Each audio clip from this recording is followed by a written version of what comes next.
Hi, everyone. Welcome. My name is Jasmine, and on behalf of Harvard Bookstore, I'm so pleased to introduce this virtual event with Dr. Ricardo Nuila, presenting his new book, The People's Hospital, Hope and Peril in American Medicine, joined in conversation by Francesca Mari. Thank you so much for joining us virtually today. You can find our full event schedule at harvard.com/events, where you can also sign up for our email newsletter and shop our shelves from home. Today's discussion will conclude with some time for your questions. If you have a question for our speakers at any time during the talk, click on the Q&A button at the bottom of the screen and we'll get through as many as time allows. This event also has auto-generated closed captioning available. Depending on the version of Zoom you're using, you may need to enable captions yourself by clicking on the closed caption button on your screen. You can disable captions there as well. In the chat, I'll be posting a link to purchase The People's Hospital on harvard.com. Your purchases truly make events like today's possible and help ensure the future of a landmark independent bookstore. And finally, as you have no doubt experienced in virtual gatherings, technical issues may arise. If they do, we'll do our best to resolve them as quickly as possible. Thank you so much for your patience and understanding. Now, I am so delighted to introduce tonight's speakers. Dr. Ricardo Nuila is a writer, teacher, and practicing doctor. He is an associate professor of medicine, medical ethics, and health policy at Baylor College of Medicine, where he directs the Humanities, Expression, and Arts Lab, or HEAL program. Joining him on our digital stage today is Francesca Mari, journalist and contributing writer at the New York Times Magazine. Her work has also been published in The Atlantic, The Cut, The New York Review of Books, The New Yorker, Texas Monthly, and others. She teaches narrative nonfiction at Brown University and is currently a fellow at the Harvard Radcliffe Institute. Tonight, our speakers will be discussing Dr. Ricardo Nuila's debut work, The People's Hospital, Hope and Peril in American Medicine. This book follows the lives of 5 uninsured Houstonians as their struggle for survival leads them to a hospital where insurance comes second to genuine care. Mimi Swartz, author of Ticker, calls this book a tour de force, writing that it is a call to action wrapped in powerful storytelling, a book that will prick the consciences of private practitioners while alerting the American public to the care they deserve and rarely receive. We're so pleased to be hosting this event today. The digital podium is yours, Dr. Nuila and Francesca. Thank you so much for that introduction. And thank you everybody for being here. This is so exciting to read to you tonight and to have a conversation with my friend Francesca about this book. And I just wanted to start off with a reading from the book, just from the very beginning. I'm going to be reading from chapter 1 in the People's Hospitals, chapters titled Histories, and this is just the very beginning. The rumor we heard was that patients arrived with hand-drawn maps, our hospital marked like treasure.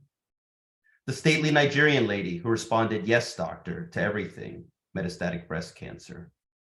The boy with the black curly hair wearing red Converse All-Stars and a Judas Priest t-shirt that screamed Mexico City, acute lymphocytic leukemia. The grandmother with the sari snagged into the guardrails, chest pain, real chest pain, might need bypass. We stood at these patients' bedsides. We wrote down their histories. We said we were sorry for examining them with cold hands. We ordered blood tests, interpreted EKGs, scrolled through their CAT scans. We input diagnoses. We weren't just doctors. Among us were nurses, social workers, x-ray techs, the people who rode up and down the hallways in the middle of the night, waxing the floors. Some of us wore white coats with frayed sleeves and busted pockets. Others, tight-fitting scrubs embroidered with our names. In our bad moments, we became tribal. We weren't we. We were ortho, medicine, plastics, the 4A nurses. We only covered the unit. More often, though, the needs of our patients were so damn immediate, we found a way to work as one. We ran blood transfusions, heparin drips, a morphine pump when Norco didn't touch the pain. When COVID came, we gave oxygen together, one of us twisting the knob on the valve while the other inserted those tiny prongs into flared nostrils. We consulted one another when things looked dicey, surgery if we found boils, ID for antibiotics. And if anything looked remotely like a seizure, a twitch, a rolling of the eyes, we paged neurology overhead. If transportation was swamped, we wheeled them ourselves to MRI, to special procedures, to the cath lab, even the ICU. How downtrodden we looked when we did this, like beaten dogs. We figured out ways to make things work. Not enough money for your meds? We Googled the $4 list at Walmart. Muscles too weak?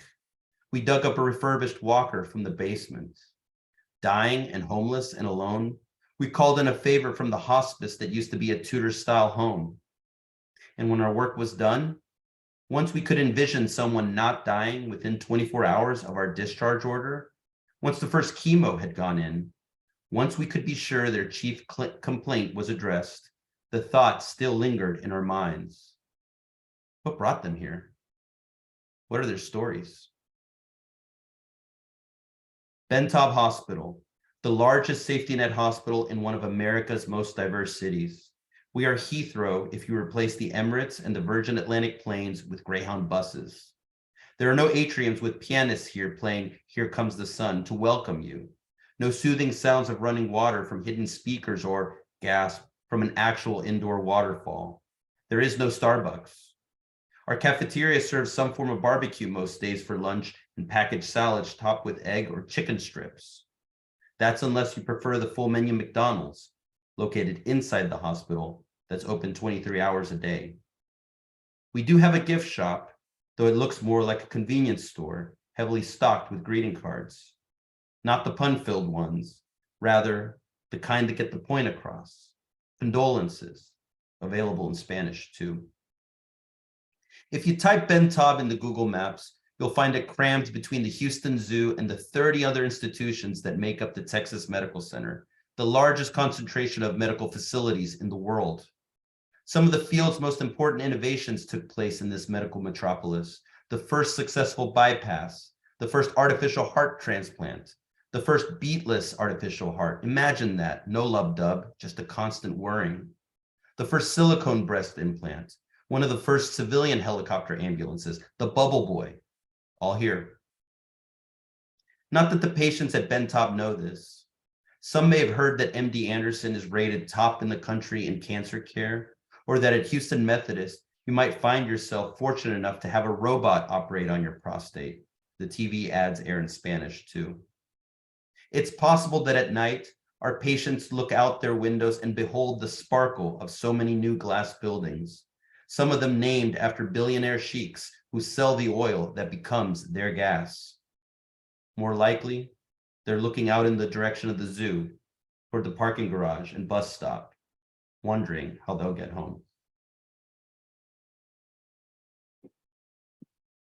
So that is the beginning of the People's Hospital. Fantastic. So hi, I'm Francesca. I first encountered Ricardo mercifully not in a hospital room, but at an artist residency in New Hampshire called MacDowell. And he read this introduction and it stuck with me. It really stuck with me. But before he read the introduction, he was belting out Arcade Fire lyrics, doing karaoke late at night. And I thought, oh, he must be here as a composer because he's such a good singer. And so I was extremely annoyed to learn that he was a writer, and even more dismayed to learn that not only is he a brilliant writer, but a practicing doctor and educator. So he's a man of far too many talents. And I hope you guys don't mind if I urge you to buy his book. You'll be doing yourselves a favor.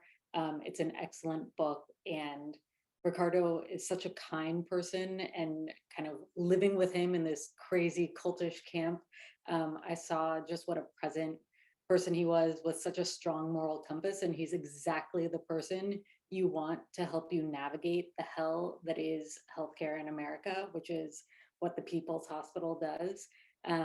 So I'm so excited to be here and to get to ask him questions. Oh, thanks so much for that. That's just already I mean, yeah, I miss the picnic baskets at McDowell, but I mean, that felt so good that the karaoke was okay coming out of my. It's not always. Well, and I got to see some Arcade Fire references in the book, so that was delightful. So to start us off, I was wondering if you can um, walk us through what a safety net hospital is and how it is that it can be for profit and or nonprofit, and if you can just situate Ben Taub, the hospital where you work, among safety net hospitals. Yeah. So safety net hospitals are hospitals that are that have made their mission to fill in the gaps of American healthcare for the people who can't get care in certain hospitals because of insurance levels. Safety net hospitals have targeted those patients, and so a safety net hospital can be a public hospital the way that Ben Taub is a public hospital. There are even some nonprofit and for-profit hospitals who have decided to make that its mission and to target those patients. How could a for-profit hospital target people who can't afford? It's because some people don't know that they qualify for government sponsored insurances, and so they're kind of targeting that money in a sense. But Ben Taub is special because it is a public hospital. It's the flagship hospital of the public healthcare system in Houston, Texas. And by virtue of that, it is, because Houston has one of the largest populations of uninsured people in America, what is done is that it's cared for a variety of people in Houston who don't have another place to go to receive health care. That's really helpful. And yeah, thank you for answering that question about how it could be for profit. Yeah. Fascinating. So you follow the narratives of 5 different patients, and I'm wondering how, and it's so moving and so interesting, the dilemmas that they confront and how you approach their care. And I'm wondering how you chose the patients you chose to feature, and whether there were boxes that you personally were hoping to check, or yeah. Yeah, that's a great question. And I mean, there was not one thing that stuck out with me for each patient other than the connection that I had with the people, and whether it set off a trigger inside of me that said, this story has to be told for XYZ reasons, So some of the reasons that I chose a particular person might be because their story was so dramatic and they were a good teller of that story. As you know, it's just when you have a person who wants to tell that story and can tell it in such a good way, you feel just so privileged to be around that person and to be able to give that person's words, to the page. Sometimes it was, the thought came to me that it was really like it showed a specific part of our American healthcare system, are the preconceptions. For instance, Stephen, one of the first people who I discuss in the book, he's middle class. He has a job at a restaurant, and he elects for the least expensive insurance. And he does not want, when he is turned away at an emergency room, he's told he can sit down and wait for $630. He has to pay it, and he's given the runaround. And then when he's finally given the diagnosis of cancer from a CAT scan, the word that they give him is, however, we can't treat you here. You have to go somewhere else. And he has no idea what to do with it. The preconceptions really stuck with me. His story seemed emblematic of how Americans have preconceptions about what public healthcare would be, about anything public, and especially how Stephen responds to that, I thought would be a good way to demonstrate our preconceptions. Yeah, and that's one of the things that's so powerful about your book, is that by virtue of being centered in Houston, a kind of liberal city within a conservative environment, you're making the case really to both sides of the political spectrum, and even the doctors who make appearances or who work at Ben Taub and make appearances in the book run the full political spectrum. And so it's quite a persuasive economic argument as well as a moral argument for this sort of hospital. And Stephen was such a great example of someone who, may I say, converts perhaps. Yeah. I would say so. I think that's a good word for it, because, I actually just had coffee with him a couple of weeks ago, and he's still extremely conservative, but still a believer in the public healthcare system. And that was one of the big points.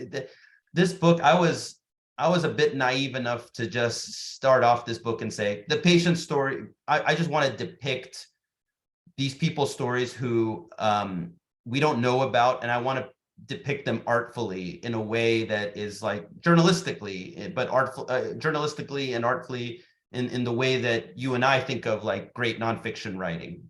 And it dawned on me soon into this process that there was not connective tissue there, and that I had to think about how to elevate these stories, because it's so confusing, the healthcare system. So, that's all to say that the ideas come from the stories. It's not that I had ideas in mind and picked, people that, that represented them. And that's why one of the reasons why I feel like this book doesn't really preach to the choir at all. I feel like I'm trying to really demonstrate what is one of the big why we are in the predicament we are in terms of costs for healthcare and accessibility, and how actually there's a solution out there, but we need to just take the step in order to rectify this. Yeah, that is so fascinating. I mean, the arguments are so cogent and persuasive that I totally thought that the approach was different, that the ideas had come first and then you found characters. But it makes sense that it was kind of grassroots, and that the character stories are so vivid. So that's really interesting. As a doctor, what are the ethics of writing about your patients? How do you go about that process? Yeah, that's a great question. So, when I am the patient's doctors, I'm bound by HIPAA, which means that, privacy laws. And in order to share the patient's stories, the patients had to sign written authorizations that allowed me to share their personal health information, and that process really came about with over time. And I want everybody to know that every patient in this book not only wanted their story in this book, but they did not want a pseudonym attached to their name. I think that that's something that's done in a lot of different books, and oftentimes for good reasons. But in this book, it was the patients wanted their names attached because it was their stories. And that was important to me also, because I wanted everybody to know that, like, this is a gift their patients are giving. These people are giving to everybody, because I formed a rapport with patients, and it always came up later, as I was their doctor. I was like, your story is just making me think so much. And I think that people could benefit from it if you would give me this is how I would explain, this is how I would plan to utilize it. This is what I would do. And, I think it was a product of that trust that they allowed me to give that story, and that they attached their names to it too. Yeah, that's really interesting. Were there any patients whose stories you wanted to tell, whose stories you couldn't tell? And if so, was there a genre of story that people were ashamed to attach their name to? Yeah, there was one person in particular who I was thinking of right. at first in my mind, I'm like, can this be an article? And then it's just like, can this be, and what does it say about the healthcare system? What are the ideas we can extract from it? And then how do I weave this into a book? And one person said that he was just a very private person, and it was, some of it had to do with his diagnosis and not really alerting his family that he carried the diagnosis that he had, and which is, that's the moment where I say that's 100% fine, and I totally get that, and I'm supportive of that, but the response is mostly like the vast majority of people are, there were other people who I got authorizations for thinking about putting their stories in here, and the vast majority of people were very much about sharing their story to help clarify what are the problems in American healthcare. I imagine it must have been so cathartic for people who've gone through these crazy ordeals to be able to share their experience with the hope that it might lead to corrections.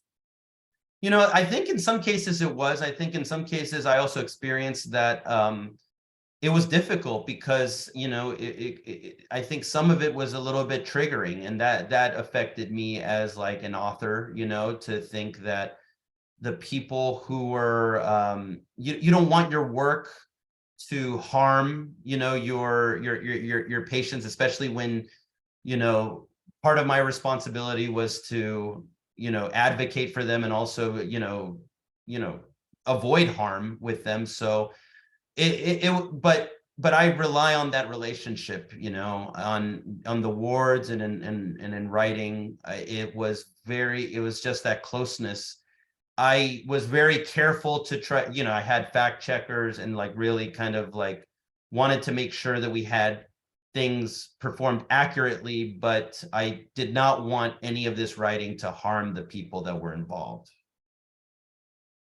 Nice. How do you balance writing with practicing and teaching? Well, I mean, how I have balanced it is just the writing has really kind of like driven so much. I mean, I was kind of like one of those people who was scared to go into writing, and was born into a family of doctors and kind of saw that as the career path laid out for me, maybe defaulted to it, but I felt a real struggle with it, and felt at one point like I'm selling out, I'm not doing what I really want to do. And I was very lucky to have some great advice from people along the way. I had gotten into medical school, and I went to my script writing professor, who I told him I'm going to leave my admission to medical school because I really want to write. He said, you'd be crazy to leave medicine. And I was like, okay, that's the chip on my shoulder. He's just saying that I'm a bad writer, but he was saying you can practice your technique with graduate studies and whatnot, but where are you going to get your stories? And that has really stuck with me. And I had to turn that over so much over the next couple of years. And I made decisions based on that about my career and about how, I work in an academic environment because I feel like it can give me time to write, a little bit more time than if I was a private doctor. I mean, I even sort of wrote off that I was going to become a surgeon and drifted a little bit more toward internal medicine because it was hard for me to imagine writing with surgery. So today it feels like it's one thing to me. Today it feels like when I'm writing, I'm working on becoming a better doctor. And when I'm on the wards with patients, I feel like I've attuned myself to be a better writer with that, like listening and picking up just accents, everything about that person. I have the writerly eyes for that, but it took a long time to get there, for sure. That's so fascinating. Well, and it sounds like it paid off, that in fact part of the reason you were hired at Ben Taub was because of an article about Roxana, one of the characters who, it was about Roxana, right? It was about England it was an Journal? article that was in the New England Journal of Medicine, actually, and it was about another person about Oh, dialysis. about dialysis. Yes, it was. Sorry. No worries. No, it was about the patients who couldn't get scheduled dialysis and how they lived in the emergency room. And it was strange because I was like, at that time, I was still not convinced that medicine and writing like came together, and I was thinking fiction. But all of the fiction that I wrote like came from this hospital, came from medicine. I love Anton Chekhov, but one of the reasons I love him is he's a doctor, but he does not write about medicine, and I respect that so much. It's like medicine kind of comes up every once in a while, but it's not about medicine. But my stuff in fiction always was coming from this hospital and from these people and their relationships. And then one of my friends said, why don't we write about, would you be interested in writing this article about like all the problems that the patients who need dialysis have to deal with? And that's what kind of launched like nonfiction for me. That's what kind of it kind of made me more comfortable thinking about nonfiction and writing in that form. That's so fascinating. And so how has your writing been perceived by your doctor colleagues? Yeah, that's a good question. I think that it depends on the person, but I think that for the most part, I think that a lot of people really like that I don't skirt away from some of like the major issues that we see and try to contextualize it, And so, I think that there are the people who have worked at Ben Taub Hospital who understand like why it is such a special place, why it is a bit liberating, if anything, to work at a place where you can focus on the person in front of you, you can focus on that medical problem, and you can feel like you're not contributing to this system that can harm some people really with the indebtedness that it creates and everything. I mean, I think those people really like that it's being brought out to light. I think I've received also feedback, from others who are like, oh, this doesn't, too simplistic view of things. This doesn't really, I got some commentary like that, but it's that all comes with it, So I think for the most part, doctors are glad that I pay attention to the complexities of what healthcare is in this environment. And it seems like such a gift that you're able to bring your writerly eye to the critique of medicine. And reading your book, I was really struck when you were talking about, do you call it algorithmania? Algorithmania, yeah. Algorithmania, sort of how it's become standard care to go through these checklists, but these checklists kind of like shunt you down these kind of focused paths to come to a decision and a resolution.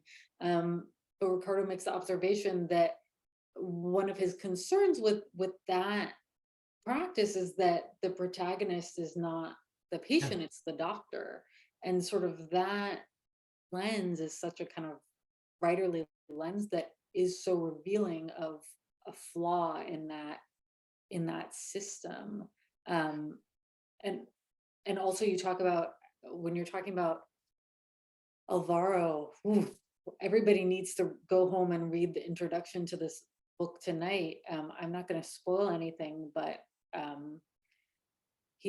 Ricardo talks about how words mean the difference between life and death. So I'll leave you guys to wonder what that means and whether there's living or dying in the introduction, but it seems like a real asset. So we were emailing a little bit before this event, and another thing that I love so much about the book is the way in which you describe how your father's politics differ from your own, and use his beliefs to illuminate different economic incentives in the practice of medicine, and how that shapes where we are now. And so I was wondering how you chose to write about your father, and when. Yeah, that was one of the hardest things, because when I even thought about writing the book, like I said, I just wanted to artistically portray these stories accurately and with feeling, these patient stories. So I thought I had no role in this. And then it became clear that I had to have a role in this because of the connective tissue, because otherwise it's hard to see all of the ins and outs unless I explain why these are moving me while I'm in the hospital, right? And then and when you introduce yourself, you kind of have to introduce a lot of the parts about yourself. For instance, I gave an early draft to one of my really good friends who's a great reader, and he was just like, wait, I was confused because I didn't find out that your dad's a doctor until page 222. And that feels like you're withholding information. And I was like, yep, I probably am withholding information because I don't feel comfortable talking about this. But then, I feel like that's just part of the process of like finding the structure. That's literally what took years, was finding the structure, finding how all of these can work, and how the story and the arguments can go together. And it just so happened that I was also reading about the history of healthcare in America at the same time, and it struck me that the 1980s, when my dad was practicing as a private practitioner in Houston, Texas, was a big time of change for American healthcare. And I could see it. I saw the history laid down, and all of a sudden it gave me I was like, wait a minute, my story now can actually, and my dad's story works in this argument, and also works with the connective tissue of binding these stories together. And that just gave me the freedom to explore that as a way to do that. It didn't feel gratuitous to just add yourself in there for any reason. That's what I was fearing, that it would just be like, oh, my personal journey, it was just so hard, like those kind of like narratives don't resonate with me as much as like, okay, this person, American healthcare is changing, and that the narrative becomes, I don't want to be a doctor after being born into a family of doctors. I don't want to be a doctor because American healthcare is changing and insurance is making it so difficult that it's drawing people out of the field, and that is a true narrative that we've seen now with Dr. Burnout now. I mean, the personal touch made it so powerful, and allows the reader to really understand the dilemmas. So I've been talking kind of vaguely about this, but maybe would you share a little bit about your dad's perspective on doctoring and kind of the small business aspect of it? Yeah, absolutely. So my father is a Salvadoran immigrant who is an OB-GYN and trained in Cincinnati, where I was born. Our family always intended to move back to El Salvador, but there was a civil war, and so he decided to he initially started as in a doctor's group in Wichita, Kansas, and then moved to Houston, Texas to start his own private practice.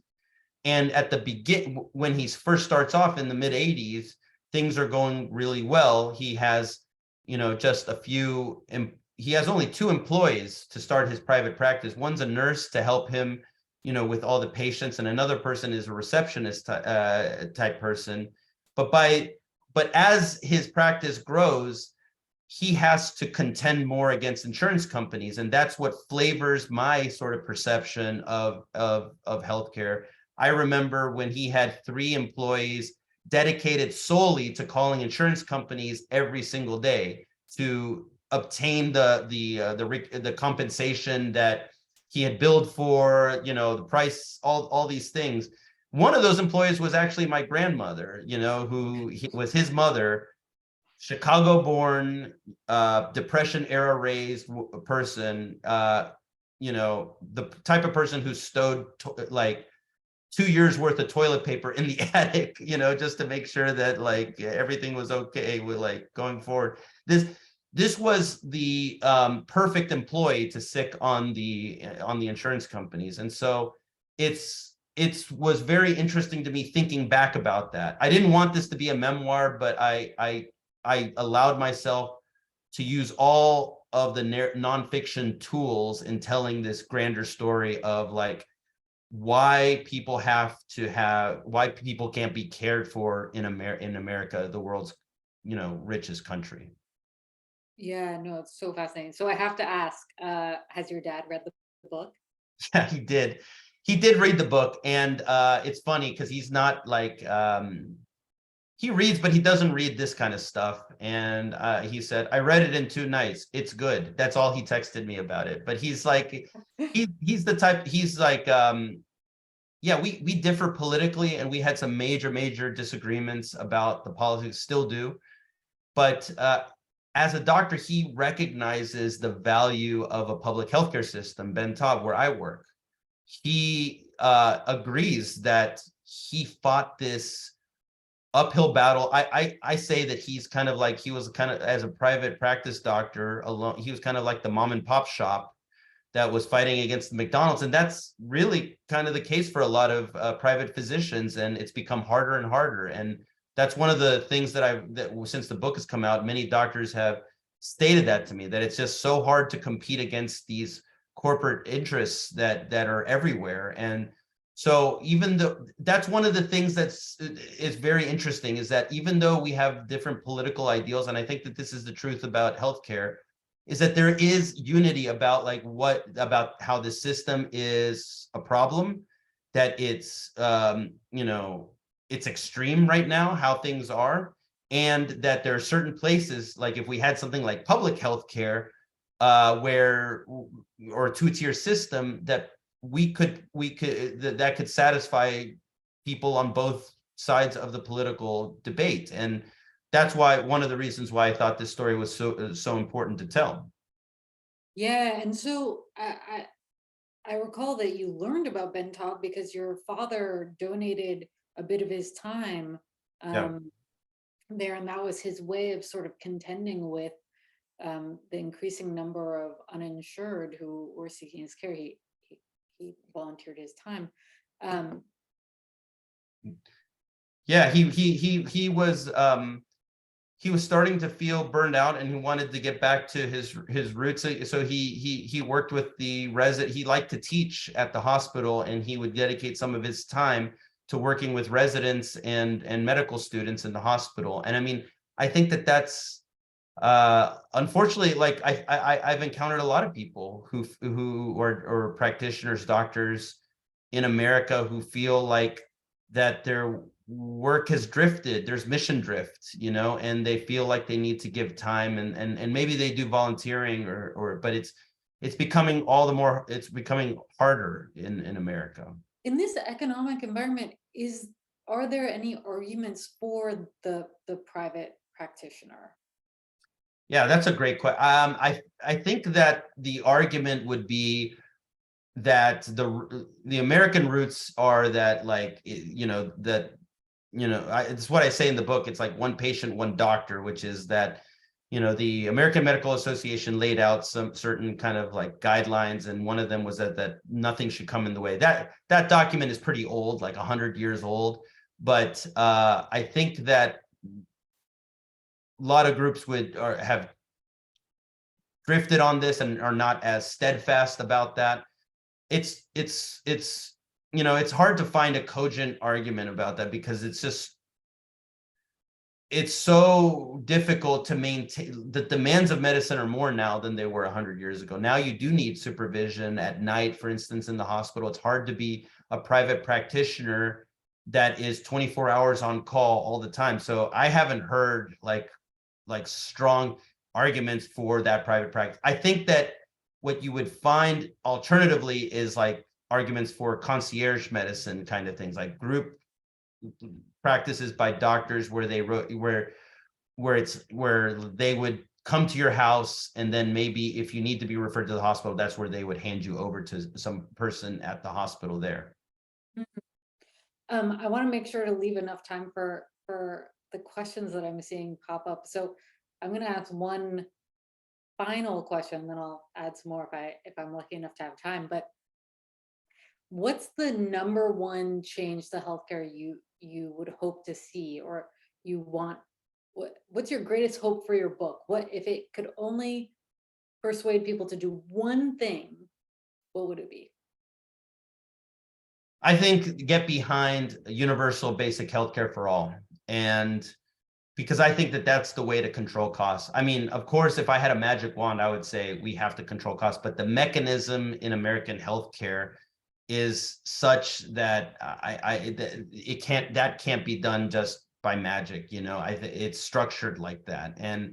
But I think that if we had a system where everybody received basic healthcare and it was organized in such a way that we would actually see costs go down. And I'm not talking about just through preventive care. I think that there's ways that universal basic health, think of it like this. I think of it like this, okay, is that if you have a working public healthcare system, the person who is 22 or 23 years old, who's coming out of college or maybe not even coming out of college, who's healthy, but right now has to purchase health insurance through their employer, pay co-pays or whatnot. Well, if you have a system that provides that, then they don't have to get insurance, okay? That person does. And what that does is it competes with private insurance. What it means is that the private insurers have to make a better product for that person, right? They have to convince that person, well, you know what, maybe you don't want to wait for elective surgeries, and it would probably lower the price of healthcare. And I think that that's the route to take in terms of what we have right now, because those interests in insurance, that the corporate medicine has are not going to go away, but we as a people can compete with them if we just do this through the public route. It takes a lot of thinking beyond what we've been accustomed to and conditioned to think that public cannot do it. But that's what I want. Like Houston's system is precedent. It came from a voter referendum. If we bind together to strengthen numbers and we have a public system funded through taxes, then we can compete with these insurance companies and corporate medicine. That's such a good point. Do you think you persuaded your father on this point? I think I think so, to a certain extent. It's hard to say because he doesn't ever want to say that I'm right about anything. That it runs in our family. I'm trying to do better with that with my daughter. I tell her sometimes you're right, but yeah, it's I don't know if he would ever just openly say that, but I think that he read the book and he's thoughtful about it. There's a lot about. I don't think he would have continued reading just for me, so. Yeah, well, that's a true testament. Okay, so questions. Who pays for the healthcare provided at Bentob? Is your premise that states should establish payment structures to support public hospitals and enable patients without insurance to access care? Would this be outside of the structure of Medicare and Medicaid? Yes, so Bentob, at being the flagship of the public healthcare system, property taxes for people like me, owners of homes in Harris County, pay for the direct services for people who are uninsured. When a person is insured, the hospital does bill those insurances. So it receives revenue of something around like 25% of from Medicaid and Medicare. So it will bill those insurances when the system identifies that those people have insurance. But for the uninsured, it is provided by property taxes. Now, though people who are uninsured getting access and care through property tax, there's a sliding scale that goes up to 150% of the federal poverty level. If you make more than that, you pay out of pocket. Now, one of the people in the book, Stephen, has to pay out of pocket because he earns too much. He earns $75,000 a year as a restaurant manager. He has assets that is accounted for by the hospital system to determine how much support you get for paying for your health care. So he has the bill for his treatment of cancer, and the bill ends up being far, far less than you would pay out of pocket or even with insurance in a private hospital. And that's what I say is that's because the profit motive is just not there in the public system. There's no middleman of insurance with a profit motive, and there's no hospital with a profit motive there, and that reduces the cost. But to answer the question, yeah, what I am saying is, yes, is that this model utilizes taxes collected locally to fund this public healthcare system. What that would look like nationally, that's a really good question. I think that maybe we could think about like federal money being shared with local areas to develop systems, and maybe something like where there's referral systems in the VA, where like modeling that after referral systems. There's precedent for, Hill-Burton Act in the 1950s directly injected federal money into just building of hospitals without much federal control. So I think that there's ways to think about building a system like this, but yes, the money for our system comes from local taxes. Great. Another person writes, 1 in 4 Massachusetts physicians have said that they are leaving medicine in the next 2 years. Burnout was the most common reason for wanting to leave. What is something that keeps you going? And what would you say to the next generation of physicians to keep them going? That's a really good question that really hits me in the heart, because I think that medicine is so evidently a beautiful profession. I mean, it's such an opportunity just to help people, and that becomes obfuscated by the demands of billing, of this mechanism. What I would say that helps me going is that there is like I've derived like this meaning from my work, and I mean that, like, I know that sounds, but utilizing the arts and humanities, putting it into medical practice, is a way to kind of like absorb all of that happens on a daily basis and to put it into like structures of thought, so that I understand, okay, this is happening because this and this and this, but I literally think like that in order to calm myself down sometimes, is that like my basic motives are this and this and this, and I've structured it because, and that's like tools that like history, philosophy have given me. So I really am a big believer in the arts and humanities to derive meaning. I also think that, that's one of the arguments that I make is that I feel liberated working in a public healthcare system where I can count on my hand how many times I've had to talk with insurance companies.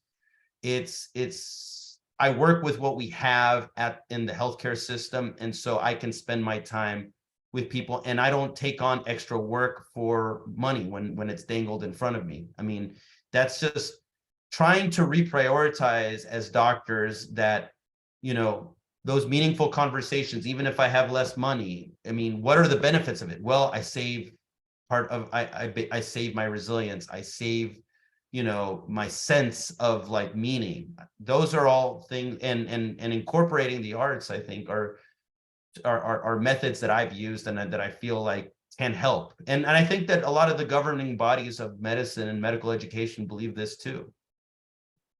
That's a great and really concrete answer. What share of hospitals in the US are public hospitals? Yeah, that's a good question, and it's not many. I know that private hospitals. So to answer this, one of the things that we need to do is just understand that nonprofit hospitals are not public hospitals. Okay, nonprofit hospitals are hospitals that operate with so they get a tax incentive to provide, where they don't have to provide care, and in return they're supposed to provide care for those who don't have insurance. But studies show that at least 1/3 of hospitals don't provide the care that allows them to have the tax incentives. So the majority of hospitals that we see are private hospitals. Much more than 50% are private hospitals, and that could be nonprofit hospitals or private or for-profit hospitals. Like HCA is a for-profit corporation that has hospitals in throughout the United States.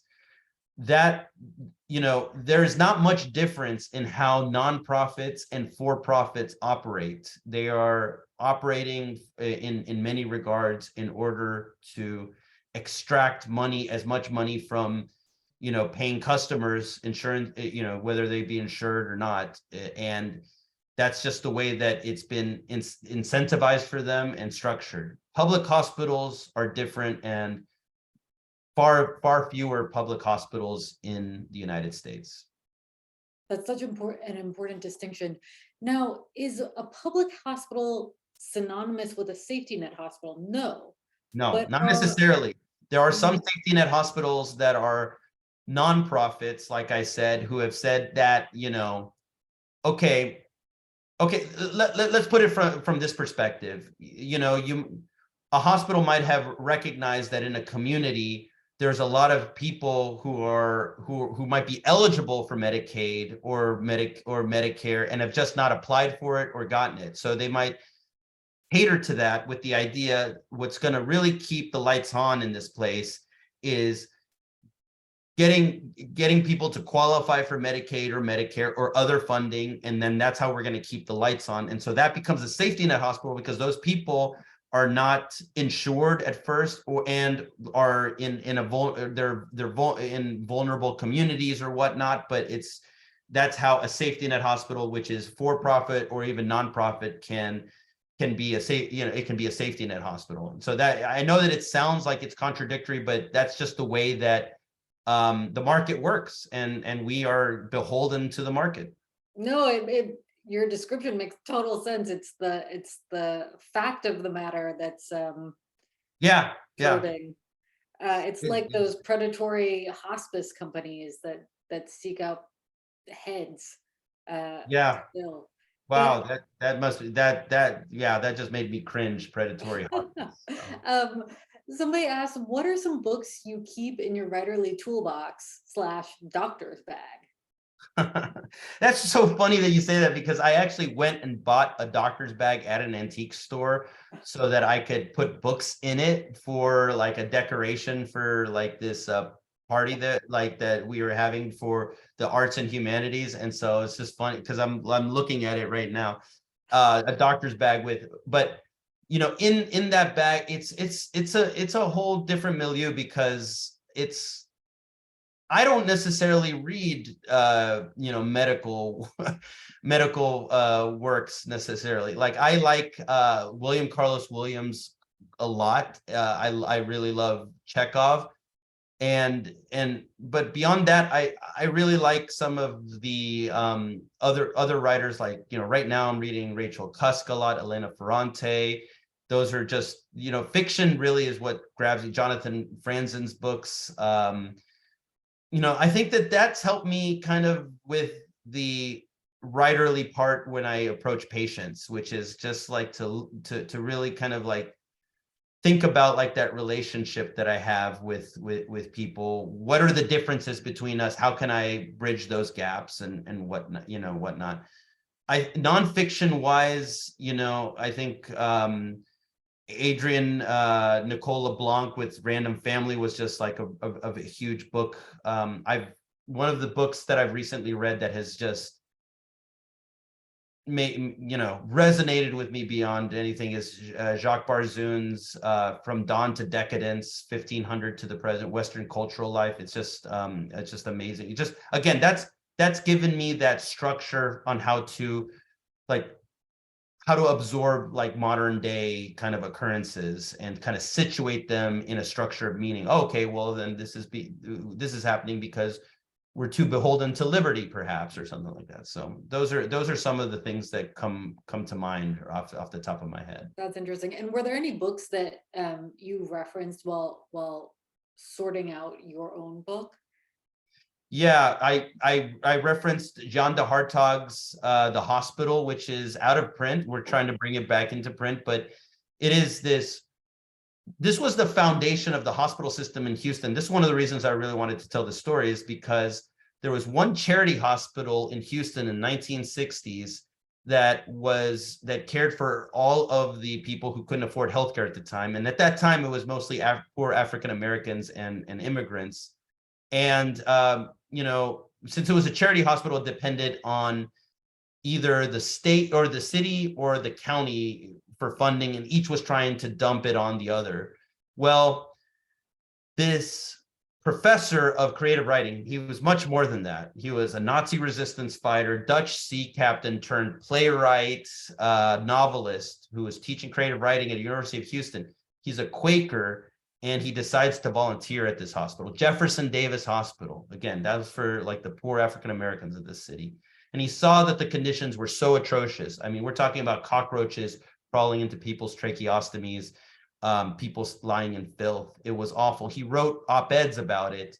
And through those op-eds, which became a book, The Hospital, that's what drove Houston to fund this hospital system, this healthcare system, with public money, with a tax that is still there, property taxes, in order to assure that there's a basic amount of healthcare for everybody. And so, that book is one that I refer to a lot. I refer a lot to The Social Transformation of American Medicine by Paul Starr, Anton Chekhov's Letters, as you noted, Arcade Fire Lyrics. It goes on. Thanks. So I don't want to miss out on any questions. So I'm going to stack 3 of them and you can give them 30 seconds each. Sounds good. So somebody asks, and we kind of touched on this, but not exactly. Were there any patient stories that got left out of the book? Could you share some of them if possible? How would you concretely describe the systemic forces in play that prompted you to write this book? And lastly, what are you going to write next? So you can field all of those or none of them. So I'm going to try to field all of them. Number one, there was one patient who was a young person who was an injector of heroin and used opiates, whose story I wanted to weave in, but ultimately I left it out. Concrete forces is the question was about concrete forces that shape American healthcare. Concrete systemic forces that prompted you to write this book. Yeah, I mean, I had to, I didn't know that they were concrete until I started to look at them. But I think that the concrete forces were just like what I saw, what the patients told me was just like, I got, they told me to leave this hospital. I couldn't get care here. And that force was because of like money at the end of the day, of corporate medicine. And what am I going to write next? Well, it might be fiction. It might be the introduction to the hospital, which the book that I just told you about. But my editor, who I really care about a lot, she told me that I would find out by listening while this book is out, that something would come up to mind. So I'm very thankful for all of these questions, and I'm listening because I think they will help me think about what next to write. So thank you all very much for everything. Great. Thank you so much, Ricardo, for this beautiful book, and everyone go buy it and support Harvard Bookstore, which is phenomenal. Francesca, thank you so much. You're like it. Thank you for all those questions. That's really wonderful, and thanks everybody for coming and attending. Yeah, thank you so much, Dr. Nuila and Francesca, for this amazing conversation. And Dr. Nuila, thank you for your important work as well. We're so excited to see what you write next and what you do next. And thank you everyone so much for joining us virtually for this lovely event. And have a wonderful night.